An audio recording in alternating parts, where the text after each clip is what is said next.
And the discussion today is about, is it recreational? It's about marijuana and cannabis. So we got one side that believes that recreational should be freedom of choice, and one side that believes that you should be able to grow your own. Okay.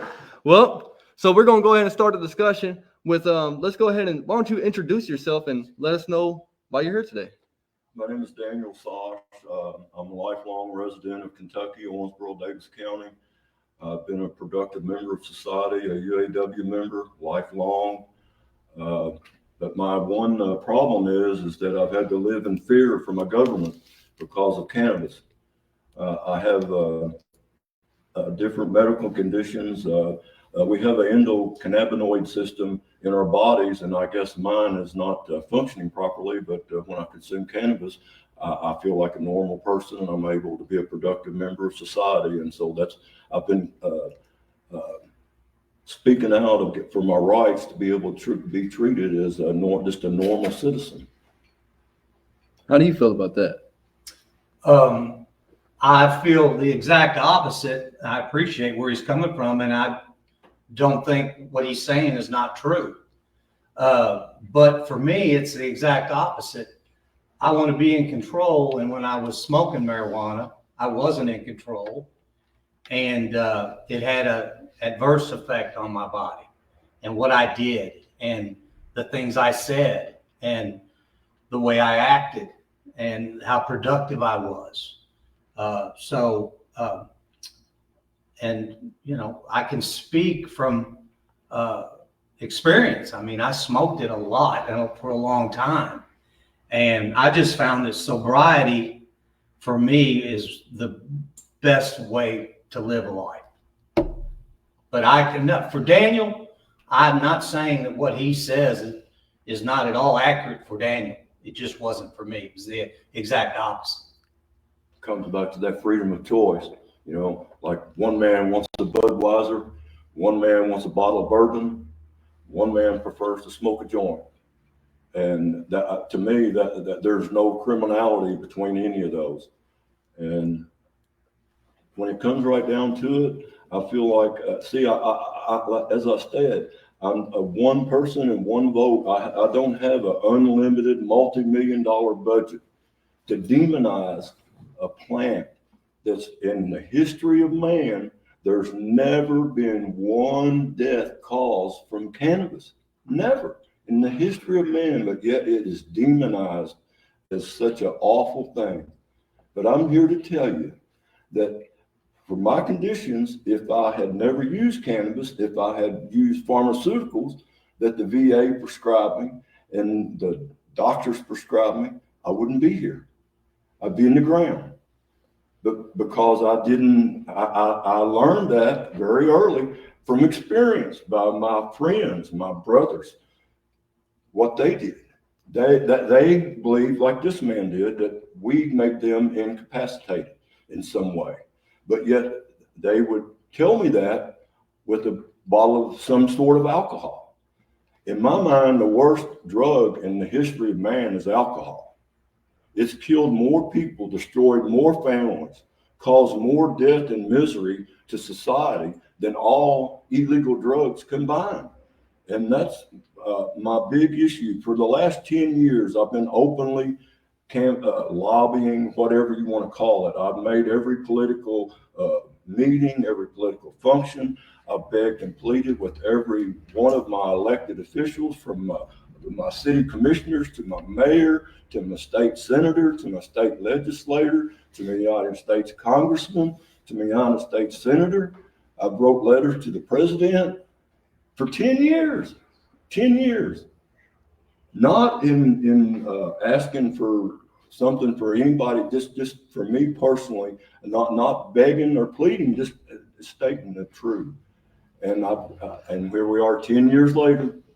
And the reason I want to come here and talk, in Owensboro, Davis County today, they have the war on cannabis has escalated. It's worse now than it has ever been. If you get caught with marijuana possession, they charge you with that. But if you have children in the home, They want to charge you with whatever the charges are with your children. If you have a firearm in your home, that's an additional charge. I meant to bring a pack of rolling papers with me because another thing that really bothers me is that I can go in any convenience store here in Owensboro, Davis County, and buy a pack of rolling papers over the counter for 99 cents and pay 6 cents sales tax and walk out the door and be arrested for drug paraphernalia. Now, what is that? There's something wrong there. How can that be? That, in a little bit of what he's saying, it actually makes sense. So whenever he's saying, why should people have the freedom to go out and buy alcohol or go out and smoke cigarettes, but they don't have the freedom to use? So that's your argument. Well, I think they both go together, though. But then you're also arguing that that whenever you have so what was you going to say? What I was going to say is that, I don't drink or smoke weed or any of that anymore. I applaud that. But when I say, for instance, if I were out and I would have 2 or 3 beers and then somebody would say, hey, take a hit off of this joint, man, it would quadruple my buzz. So, they both are bad, in my opinion. You can't, and as far as society today looking down on marijuana harshly it's not even close to what it used to be. I mean, we're opening up. I mean, it's legal. I was in Colorado when it was legal. And when you open up, when you make recreational and medical marijuana legal, the state has to form a task force to monitor different things, insurance, GPAs, crime. And they attributed the legalization of marijuana to the lowering of GPAs, and I don't know how you can say that nobody has died smoking marijuana. I don't know how you can prove that or disprove it. If the guy's in a wreck and he's drunk, and he has marijuana in his system too, how do you say which one killed who? So, but from what I've seen and listened to, a lot of hours on the road, and not only that, I was in most of these states the day marijuana was legalized. I was in Colorado. Yeah. And I want to say this, Daniel, I think you should be able to grow your own. Absolutely. I don't think that you should be, I don't think that they should have these places where you can sell it and buy it. I think you should be able to grow your own at your house, and then there you go. So you kind of got a view kind of like me, the complete decriminalization of marijuana. I tell you why. When they voted yes on doing this, letting these places open, I was running for city commissioner, and in the forums, I was against it. But every commissioner voted yes on it. But one of the commissioners who, is a very eloquently speaking man, he said, I vote yes for it, but I think we need to tax the heck out of it so that we can pay our police overtime.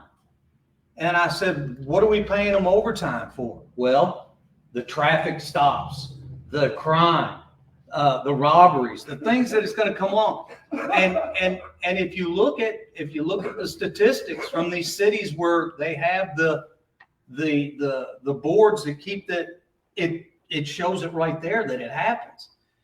And I go back to Daniel, I think you should be able to grow it at your house and smoke it and make your brownies and do whatever you want to do with it there. That's the way, How would you rebuttal? I completely agree with what he says about being able. I think marijuana, which see that we use this terminology marijuana, or nowadays the new generation of consumers, they want to call it cannabis. I never called it marijuana. I never called it cannabis. It was either weed or smoke, and that's just my terminology. But yes, I think that I should be able to have a row of cannabis in my vegetable garden, and I don't need any government official or any health department official or anyone else to come and supervise how I grow my medicine or my food or my clothes or whatever it is. It's just like it's an herb. I attribute it to a growing. See, that's why it's still illegal. That's exactly why it's still illegal, because any man, any person can walk out in their backyard and drop a seed in the ground and grow his own medicine. Can you hear me? Grow his own medicine. He don't need a doctor. He don't need a pharmacist. He don't need a government FDA man. Taxes, all this. See, we just celebrated the 4th of July, you know, and that it really breaks my heart, because to me, it's Independence Day. Independence Day. And independence is, see, when George Washington and these other guys, Thomas Jefferson and all them around, they made it a law. Every farmer's supposed to grow cannabis for the benefit of the United States of America. They made it a law. But then in 1930s, some rich people who owned forests and oil rigs and fields and what was their big competition? Cannabis. So they bought them some United States senators and made it illegal. Something that never harmed anyone, just made it illegal. And then and I'm old enough to be alive when President Nixon declared his illegal war on drugs for no other reason than to attack us Vietnam War protesters. And you know, it just escalated from there. What was that? When they declared the war on drugs, let's see, when what? 1771. So we just celebrated 51 years, what was 50 some years of America waging war on its own citizens. See, I'm that age. I've had to live those 50 years of war. Let me tell you about the paranoia. Let me tell you about living in fear. When I was a young man, before I was a family man, I didn't care. It didn't bother me, because I give them the one finger salute. But when I become a family man and I had children, that changed the ball game. See? it did for me too. It made me decide to stop. But let me ask you this: smoking if weed your and doing all this kind of cannabinoid system is messed up and you're not able to function as a normal person to support that family, to be there for those children all the time, not part time, all the time, what would you? What would you? we do? already decided that what works for you doesn't work for me. Exactly. Each person's body chemistry is different. So I'm not going to argue with you because what marijuana does for you does the exact opposite to me. So anyway, see, what I see is a lot of so this discussion, so I'm kind of just monitoring both of y'all's arguments. I see your point of view and I see your point of view, but I see his point of view. But I think both of y'all's point of view comes from a place of individualism and not based on I don't hear any like actual factual data stating why it's wrong or why it's right. But like for another example, I also seen something that you pointed out that we kind of just brushed over, and I really think about that deeply. That is, whenever you said that they sell paraphernalia at these gas stations. So what are they? Well, what are they labeling them as? Because I know that people get their pipes and for all kinds of different types of drugs at these gas stations and stuff like that. Papers and pipes were made for tobacco use.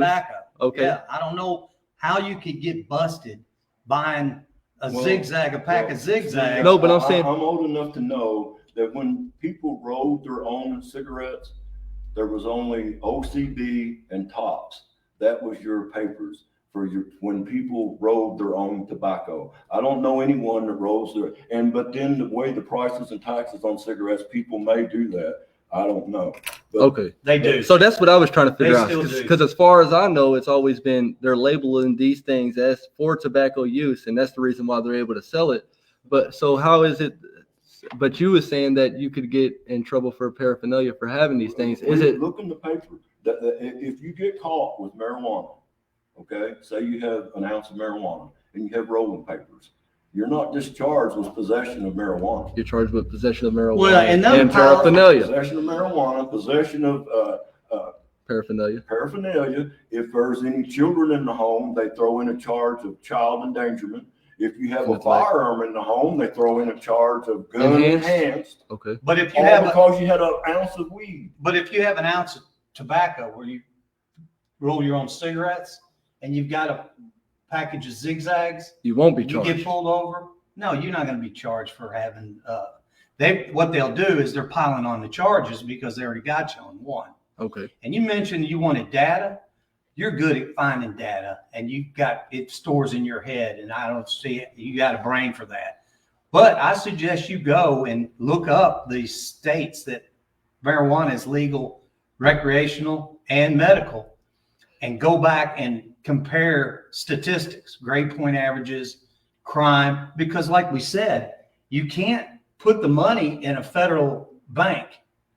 They don't acknowledge the money because of the class narcotic that marijuana is scheduled on. See, I actually do have the data. I was just trying to, let y'all kind of let the data out. So I do see that there is Rex and stuff calls inside of some of these places, and they do go back and trace back to marijuana. At least that's what the data shows. Even whether the data is correct or not correct, depending on which study that you research, it shows different results. But what I will say is, inside of whenever it comes to people, whenever marijuana is illegal, you see people dying over it. You see kids killing each other over it. You see when it is illegal? When it is illegal, it becomes something sought to be sold inside of a way. I don't think that's going to change.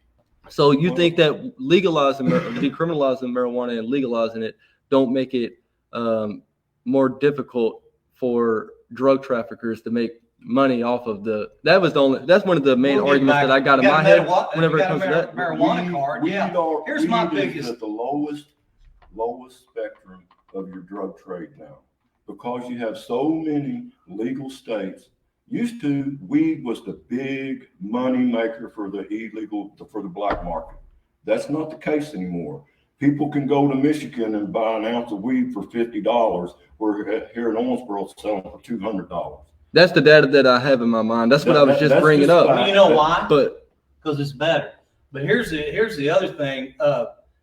That's it. A lot of people are going to Illinois to get it and bringing it back over. That's illegal. My biggest beef with the whole thing is the hypocrisy in our local government that voted yes on it, but want to tax the heck out of it to help prop up the overtime that the police are going to and stuff like that. That ticks me off more than anything. Is that the government, and like Daniel said, anytime the government gets their hands into something, they're the worst ran business there is. And therefore, I go back to saying, I was in Oregon. You pull off a highway and there's a farm, and man, this guy's garden is lined with 27 marijuana plants. He grew up to 27 in Oregon. So in his defense, what do you think about that? What do you think about if it does get legal, the government just takes captive over the entire industry of the... See, that's what we have right here in Kentucky. We've been, as I said, I'm just using 10 years. For 10 years, we've been going to Frankfurt every session for 10 years. And see, when you look at me, you see nothing wrong with me. I look like there's, just a normal. And speaking up for marijuana, I'm just a pothead. Are you high right now? Yes, but I'm just saying that's whatever. But when you have a mother with an epileptic child here, and see, you talk data, and that's all they want to talk is data. But I know for a fact, data can be manipulated depending on who's footing the bill and paying the money for the study. I agree. You can have it say anything you want to say. I believe in what I see. I believe in what I feel. There's no breakdown there. When a child is having a seizure and you give it cannabis and it stops, there's no line there. There's no anecdotal studies, but that's Robert Stivers, the president of the Senate.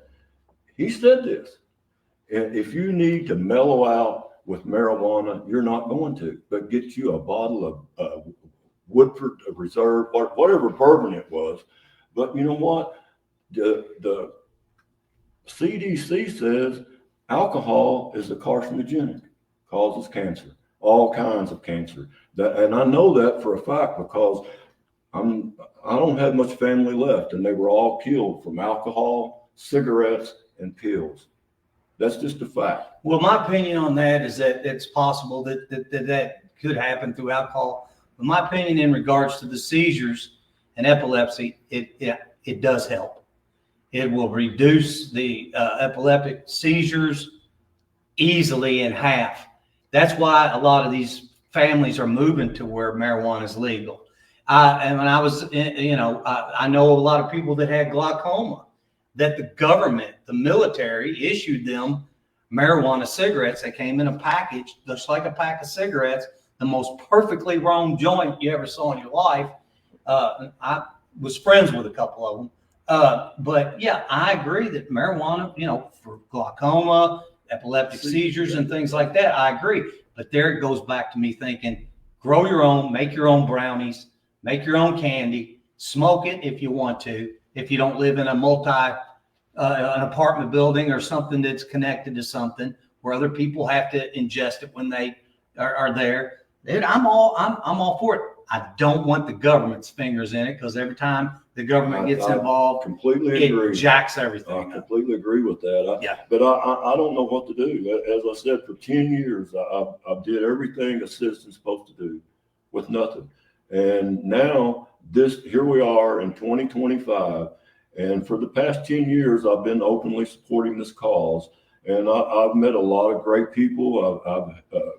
People have shown a lot of love and support. And I've had a few people angry and disagree, and I welcome those. But in 2025, I have had more attacks, more vicious verbal assaults. As an example, I will say Friday after 5, this past Friday, I'm standing on the corner in silent protest, and in Jesus' name, this man comes down and verbally assaults me.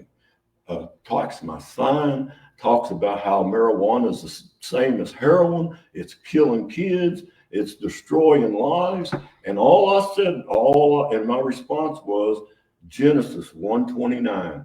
Educate me. That's all. Just Genesis 1:29. If I'm wrong, educate me. Well, if this guy was chastising you for smoking marijuana and advocating it and claiming it in the name of the Lord, he was not a Christian. I agree. But I wouldn't, and to think that you talked about how it's been demonized and horribly and all this and all that, and you talked about just your individual experience. Doesn't sound to me like you're having a hard time finding any and being able to stay under the influence of it. Well, that's the issue. As I stated, I was a UAW member, lifelong working man, a productive member of society, raised a family, all those things. But I stayed under the radar because when you show up and I'm sitting here speaking out against law enforcement, because our local law enforcement, they call it a union. I don't call it a union, but they're one of the lobbyists that they lobby against my rights. But when I speak out and say this, I'm put on the list.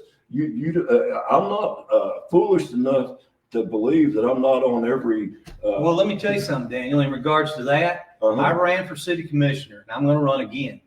But I went to the forums that were occupied by law enforcement, and I gave my testimony in regards to being against recreational and medical marijuana, and I didn't get endorsed by them. So I'm getting mixed signals when you say they're after you because where you stand, because they didn't lobby against it. They didn't lobby for me when I was against it. The very first week of Friday after 5. And we have this police academy, $20 million budget. Our people are homeless, hungry, and sick, but yet our biggest expense is cops. Yeah. And my reason for saying that, wait a minute, we have that police academy. We had 2 sergeants, very first week of Friday after 5, violated my constitutional rights. Said, no, we don't want that sign here. You go stand behind the barricade This is a private event. A private event. They call it a private event and told me to stand behind the back. Did you research that? Excuse me? Did you research? Well, to see if I questioned it. I asked for the names and badge numbers and explained to them I'm not, I understand. I've been coming here for 20 years standing up for my rights. I know you're violating my constitutional rights, but if you're threatening me, I will go behind the barricades, but I will be calling the mayor in the morning and complaining. Yeah. And so and so now, that happened, and they understand that I can go there's no place that's not accessible to any citizen. And so, now I get the stink eye every time they walk by, Well, 10 years ago when this all started happening, where marijuana was being legalized, I was hanging out in Oregon, Washington, and Colorado a lot. I was in those areas. And I would go to places like Sixes, it's Sixs, Sixes, Oregon, beautiful, the coast. I'd go to places like out in the fringe of Seattle, Washington. I'd go to Denver, downtown Denver, absolutely gorgeous during Christmas. And then when I started going back after they legalized marijuana in those cities and just watched how they deteriorated and watched how the quality of life, because of those, not because of marijuana is that they allowed it to open up dispensaries. And they had refugees from other states. The people just gathered there to get refugees. I don't know what you're talking about, refugees. I didn't see refugees. You don't. I saw. I'm going to be a refugee from Kentucky Stand. Okay. This is Kentucky Stand. Okay, so my point is that when I would go to these beautiful cities and go back year after year after year that marijuana gained a crippling hold on them, I just saw how they fell apart. And I totally disagree. Well, I totally disagree. Okay. You say Colorado. You say Colorado. Yeah. What about the preschool? Their lunch kit for kids. It's funded for 100 years off marijuana. The taxes of it? Yes. Well, they said the lottery and casinos were going to save the world too. Let me keep on going. Their infrastructure is not falling apart. It's not falling apart like it is here. Their roads. Well, wait a minute. I've been there and drove through it. You said you traveled. You said you traveled. Well, what would you say to the people that live in the Roosevelt House down here? Their only means of transportation is one of those motorized wheelchairs. Okay. Do you think they can travel from illegal marijuana? Do you think that? See, we want to talk about the state of Kentucky has said marijuana is medicine. But here we are 7 months. Can I go anywhere in Owensboro get medicine? Well, going back to what you said about infrastructure and those things in those cities, yes, they did, as far as I could see and was traveling, they had deteriorated. We're talking about Philadelphia, some of these cities where the epidemic of fentanyl, intravenous drugs that is killing the population. I totally agree, but that has nothing to do with marijuana. Well, nothing whatsoever. Well, the point you made about the infrastructure and the money going to schools and things like that. That's facts. That's facts. Well, I'm not disputing that. What I'm saying is that they said that the casinos and the lottery was supposed to save the world. What happens is when things get legalized, the money goes to the government, and then it's game over. Well, but we shouldn't have a black market. It shouldn't be like that. And your point about I don't seem to have a problem getting any product. See, that's the issue. For 10 years, I've been doing this, not for my benefit, but because when I started, we had 4 children here in Davis County. 4. Let me say that again, 4. Now we only have 1 because 3 of them are deceased. Did you hear me? 3 of them are deceased. Okay. I believe in standing up for children, and for a parent that never smoked a joint in their life and don't know what to do, where to go. But when pharmaceutical medicine is killing your child, you'll do anything. If you're willing, if you're telling you that you're dying from terminal cancer, do you care if what their medicine's showing you is illegal? I'd rather be illegally healed than legally dead. And What- that's why I've always went under the radar. I voted and I talked about my cause, but I never lobbied. And because I have a big target on my back, but I don't care. I don't think you do as bad as you think you do. Well, I don't think what see, you're doing is that big of well, that you're trying to make though, it. But, and I speak angrily at people in power. But- and when you question authority, you make enemies. oh, you look like a zombie. They look at you like you're a zombie. Oh, Just well. go try to get your 3 minutes at one of these meetings, these city commissioner meetings, and making as much sense as you can make. And nobody will answer you.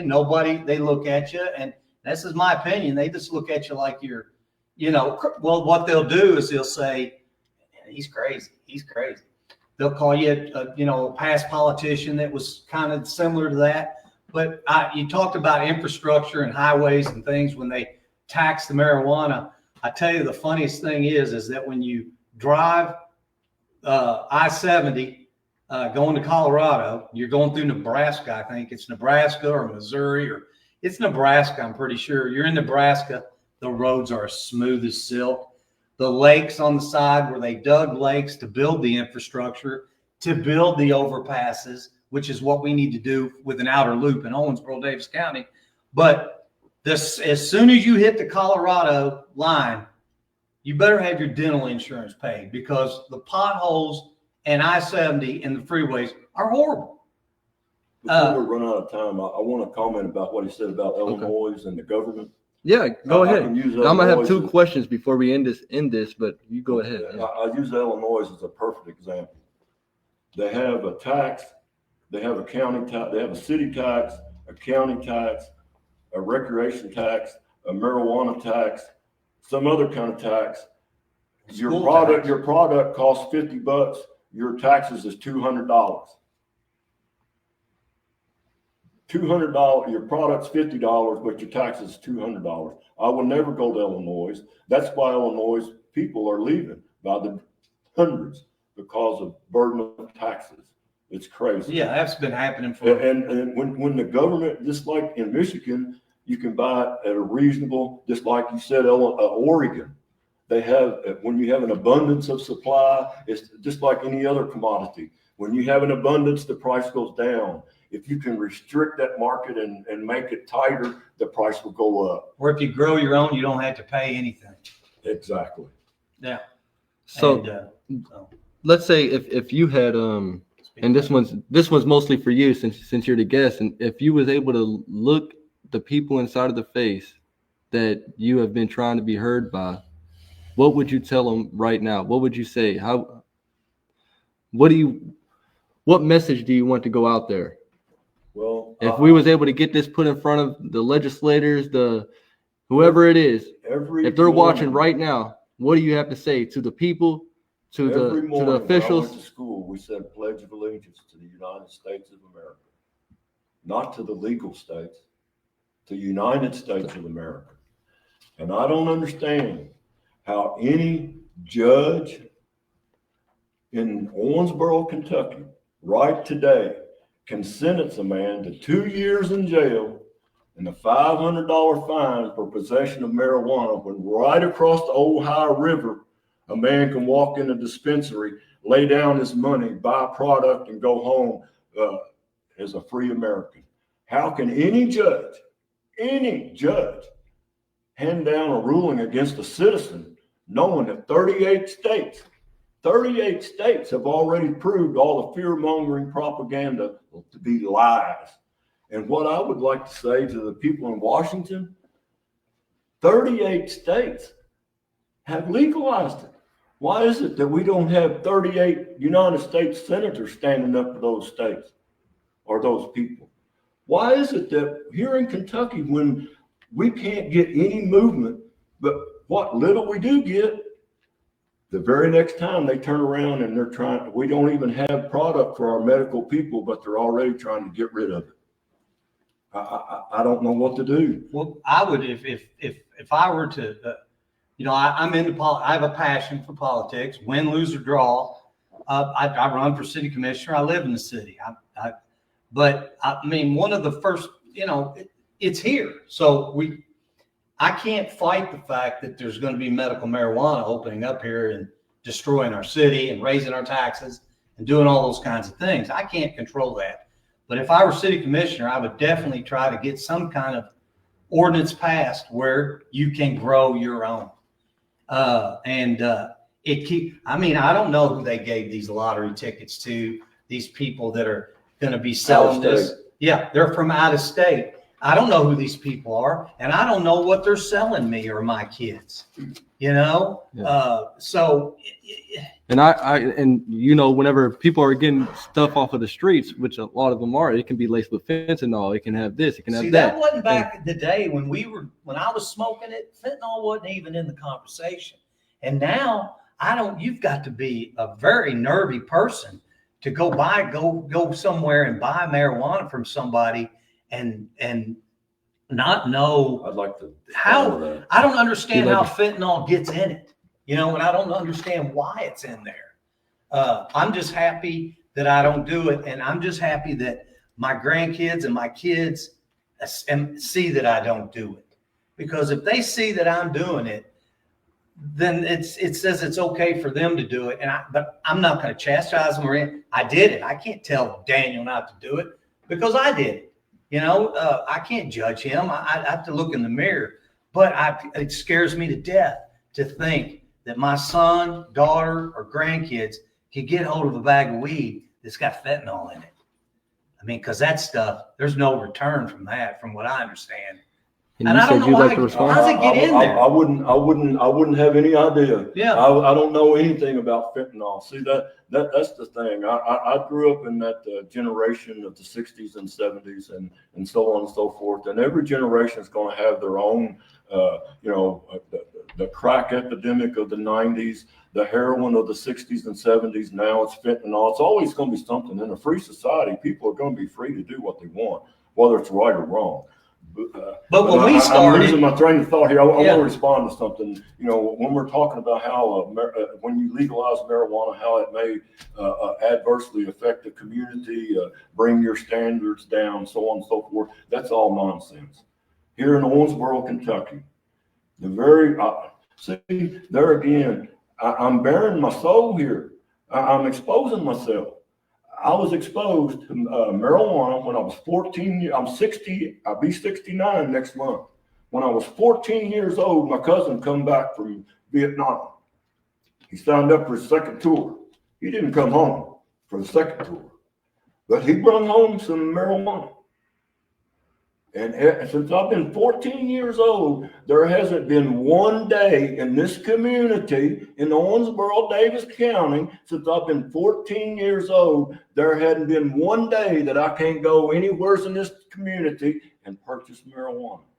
And half the time it was from the people that were related to cops. That's just the fact that I'm speaking from my own experience. So it's to say that if it comes here, if it happens, it's going to do this or that. That's nonsense. It's here. It's been here. It's always been here. And it's always going to be here because you can tell all this fear mongering propaganda. I've heard it all and it's been proven wrong. That's why we have 38 states. Now, so this is going to be the last question before we go ahead and make our closing statements. And that will be, and this is how I feel like we're going to be able to figure out what's right, what's wrong, and give the people and the viewers a more resourceful image of what you believe in. And what I'm going to ask of you is, can you visualize what the world will look like if you implement exactly what you're saying? Because that's what I always do whenever I'm going to make a decision. I'm like, okay, well, now I've made this decision. I feel like this is where I put my beliefs. Now let me visualize what that will look like. So what does it look like whenever the way that you want marijuana to be implemented inside of the community? What does it look like? What West End Plaza is what, 3-4 blocks down the street? Yes. Right. Okay, we have a drugstore. I won't name their name, but it's a drugstore. But right beside that drugstore, we have a place called Remedy Center. Okay. Which I don't frequent because it sells man-made, whatever CBD, whatever those, you can't. Mother Nature is medicine. So whatever they sell, but anyway, that is my wish, is that there are real marijuana stores like Remedy Center that's open and been open for over a year now. They have a business license. So they have a franchise. They have 2 more stores in Indiana, which is another prohibition state. I don't understand how that works, but that's my hope, that but before I pass, that I am legally able to go in a dispensary, a store, whatever you want to call it, and purchase a product that I know is safe. I know what I'm buying, who I'm buying it from. As he talked about fentanyl now. See, in my generation, we had to worry about the United States government going over in Mexico, spraying paraquat on the Mexican weed, and then they harvest that Mexican weed and ship it back to us.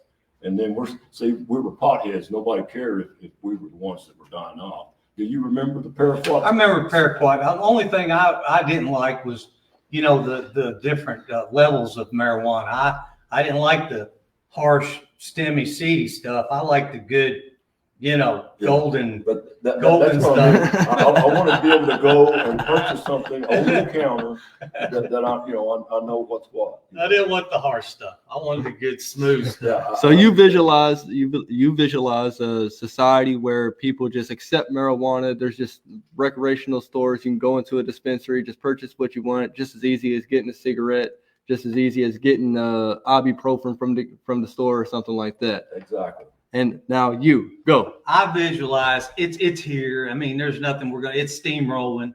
It's here, but we can go back. We did a lot of spit swapping during this last 40 minutes.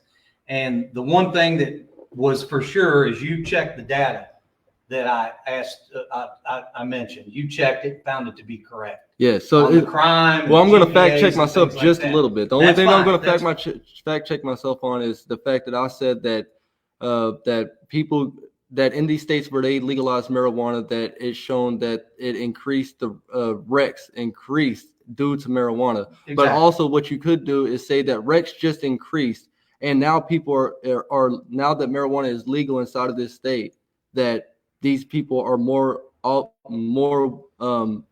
they would be more likely to have marijuana found inside of their system, so that data could possibly be, and this is what Joe Rogan says. I'm not going to upset Joe Rogan onto my yeah, don't Joe Rogan, the king of podcasts. He'll come in here and stomp mud on your. So I'm going to correct that part on the data that I put up. But yeah, you're right. So far, and it was correct. You're not going to get busted for buying a pack of zigzags if you're rolling cigarettes. If you get caught with an ounce of weed and they'll pile those on to you. Before we go, I have a challenge for both of y'all. Well, let me finish my point. You can throw your challenge out. Okay. Yeah. What I see is that you can see that the end of the days are coming. I've turned in my marijuana, my alcohol, and a lot of other things for Jesus. Yeah. And what I'd like to see is that we turn back to Christ. We turn back to our church. We turn back to those kinds of things. I've been high on marijuana. I've been high on speed. I've been drunk. And the best high I've ever been on is Jesus Christ. And that's all I can say. And like Daniel, it's all been a personal thing. Personally, for me, I've seen it. I've lived it. And Jesus is the greatest high I've ever had. And I'd like to see our society before it's too late, which it's written, it's good, the days are coming, but I would like to see us turn more to that than the other alternatives. I'd like to see that too. And you don't got to, even for people that's not religious, you don't got to be religious to follow the historical Jesus Christ. Right. So Daniel's got a challenge for us. What's your challenge? I would like for both of you to you say research and data in our largest city, Louisville. An ounce of marijuana or less, you're not charged. No charge, no criminal. Ounce or less, you're a free citizen. You can get a ticket. That's good. You can get a ticket, correct? No, you get nothing. Okay. You get nothing. do that. And see, I don't know if you were there when I went to the city commission and asked them to come up with a resolution here in Owensboro. I listened to every one of those meetings. Okay. And everybody out there listening, But watch see, them. I don't have a college. I'm a blue collar worker. I don't have a college education, and I can't use college terminology. I can only speak from my heart. And I, you know, and sometimes, as I said, I get angry and loud because of the situation. But just research that. There's no excuse. What's the challenge? You're going to challenge us. To prove The research. to prove that. See, all my friends in Louisville, they laugh and say, you know, ounce of weed, nothing. Why is that not the whole state? Why? Well, because our court system is so jacked up and backed up that, you know, big cities like Louisville, I mean, to have an ounce of weed's one thing, but with all the shootings and things like that, I mean, you got to prioritize. Well, our city is getting there. In my opinion, our city is following the national trends. It's coming, and it's already here. And one other thing. I know y'all are very religious.